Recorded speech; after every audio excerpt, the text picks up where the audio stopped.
Well, Alex definitely he doesn't score. I mean, he doesn't worry about scoring, and that's he put all his emphasis on rebounding and playing defense. And when that's your main goal, that I mean it's hard to stop you. And Alex, obviously he's very strong and wide body, so he uses his body very well. But he just cares about doing the small things, and that's what makes him a great player. Are you guys doing anything unique in practice with rebounding drills, wearing football pads or pushing each other around or anything like that? Not football pads. We do a lot of rebounding drills, with Coach Lato, who works with the post players a lot. We do a lot of boxing out drills and offensive rebounding drills, and it translates into the games.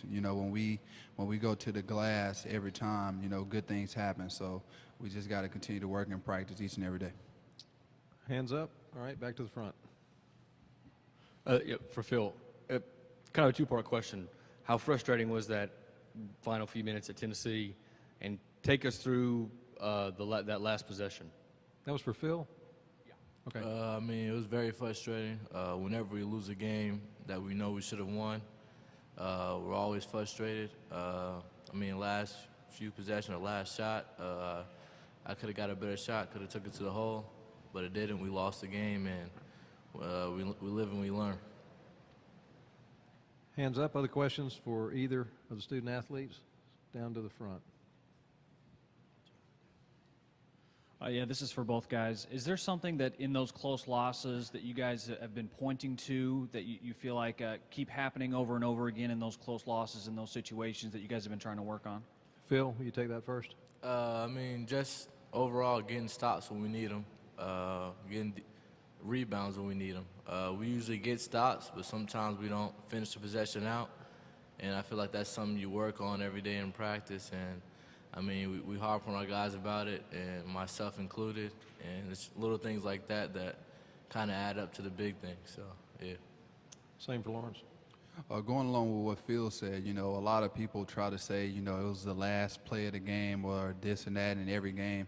It's not. There are times in the games where we have to get key stops and, do the small things, and it just correlates throughout the game, and it adds up towards the end when you have to make a home run play and you don't make it. So we just gotta continue to get better and execute it at the end and take care of the things during the game. I think you guys won 5 of your first 6 games that were in single digits, and now you've lost 5 of the last 6. Can you just discuss what you think that difference is? And obviously you're conscious of it. What you guys are doing to get there? Close games are, they are what they are. You win, you win a share of them, and there's some things I think you don't want to get to the point where you're dissecting your team where you get too worried about it, and I don't want our guys to get worried about it. I think we've had some late game situations throughout the year where we played well at Illinois game, Bucknell, and we had great execution on both ends of the court. And then we've had some games where we haven't. And you hear these guys talk about a lot of it has been our, everybody points to the last play or the play before the last play, but there's plays leading up to that, and I think that's been the situation we've been focusing on with our team. Other questions? Let's go right down the front. Go ahead. Frank, building on what Lauren said before, what has Coach Lato done that's been so instrumental with your post players and in terms of offensive rebounding? Well, I think that's something we emphasize. I think just our whole staff. I mean, we want our guards to rebound too. We want Keon Bell and Ernest Ross, those guys to rebound. So, it's an emphasis. Is teams have things that they're good at, and what our identity is, and rebound is one of the things I thought we'd be really good at, and we focused on that with our team. Not just we haven't done as good a job blocking out, and that showed in our last game in Knoxville, and they exposed us, and we've got to get back to blocking out, but we've done a really good job all year of going to the offensive glass. Do you have a follow-up? Yeah. Go ahead. And with how challenging your non-conference schedule is, do you think you're solidly in the tournament, or will you be sweating Sunday if you have an early round loss? I'm not worried about that. That's not for me. We're just going to do the best we can tomorrow. All right, next question. Third row, go ahead. Frank, you talked on Monday about the schedule on tomorrow as you get ready for tomorrow night's game. Just what do you think you'll be doing with your team in terms of prep work not knowing your opponent until tonight? Well, we've done some things throughout the week, and they don't know, getting us ready for both teams in terms of our shell work and how we're guarding different actions, and then both teams in terms of what we played against when we played both those guys.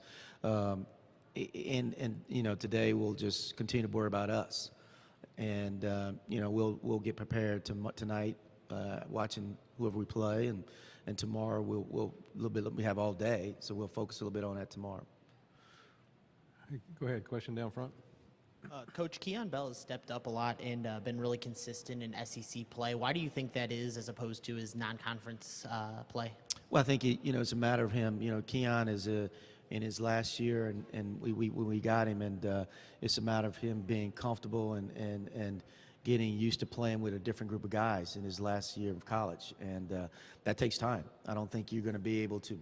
His role has changed what it was at Pepperdine, and we've asked him to do some different things, and I think it took him some time to find out his niche and his role and how he's going to be able to have the impact he needed to have for us to be successful.